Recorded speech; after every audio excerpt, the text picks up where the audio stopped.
আসসালামু আলাইকুম। আজকে আমরা দেখব অ্যাপ্লিকেশনস অফ এনএল। এর ক্ষেত্রে আমরা ফার্স্টে দেখতে পারি smart TV remote. Smart TV রিমোটগুলোতে আমরা কী করি, কোনো কিছু টিভিতে সার্চ করার পরিবর্তে আমরা যখন ওখানে স্পিকার বাটনটা অন করি, মানে স্পিচের বাটনটা করি, সেক্ষেত্রে সে আমার স্পিচটা নিয়ে আমাকে ওই অনুযায়ী আউটপুটটা দেয়। সাপোজ আমি বললাম আমার বিবিসি নিউজ চ্যানেল চাচ্ছি, সেক্ষেত্রে সে ডিরেক্টলি টিভিতে আমাকে বিবিসি নিউজ চ্যানেলটা শো করছে। এটা হচ্ছে আমার ন্যাচারাল ল্যাঙ্গুয়েজটা সে নিল এবং ওই অনুযায়ী প্রসেস করে আমাকে আউটপুটটা জেনারেট করে দিল। এটা একটা এনএলপির অ্যাপ্লিকেশন। দেন হচ্ছে গুগলকে যখন আমরা বলি আমার আজকের ওয়েদারটা কেমন, সে আমাকে বলে দিচ্ছে উইন্ডি অথবা রেইনি অথবা আজকের ইয়াটা কি বলবো উইন্ডি ধরে বলে আজকের ওয়েদারটা ইংলিশে বললো।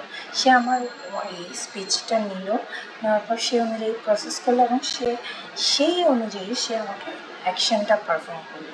এবার যখন আমরা দেখবো আয়রন ম্যান নামক কোনো মুভি, সেক্ষেত্রে রবার্ট ডাউনি যেখানে সে ইনস্ট্রাকশন দিচ্ছে তার ইকুইপমেন্টসগুলো ওই অনুযায়ী অ্যাকশন পারফর্ম করছে। এটা মূলত এনএলপির কাজ।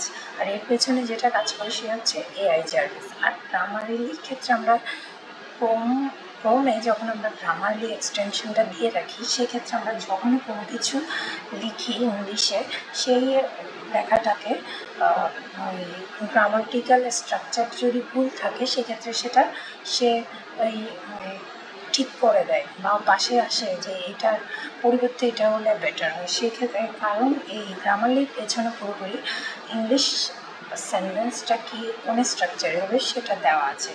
এটাও কিন্তু এনএলপির একটি কাজ। টেক্সট সামারাইজেশনের ক্ষেত্রে আমরা অনেক সময় দেখি ধরো অনেক বড় বড় প্যারাগ্রাফ, আমরা ওটার মূল থিমটা আমরা জানতে চাই। সেক্ষেত্রে আমরা টেক্সট সামারাইজেশন যখন ওই পুরো প্যারাগ্রাফটা দিয়ে দিই, সেক্ষেত্রে সে আমাকে 2-3 লাইনে আমাকে টেক্সটটা সামারাইজ করে দিল। এছাড়াও আরও অনেক আছে এনএলপির অ্যাপ্লিকেশন।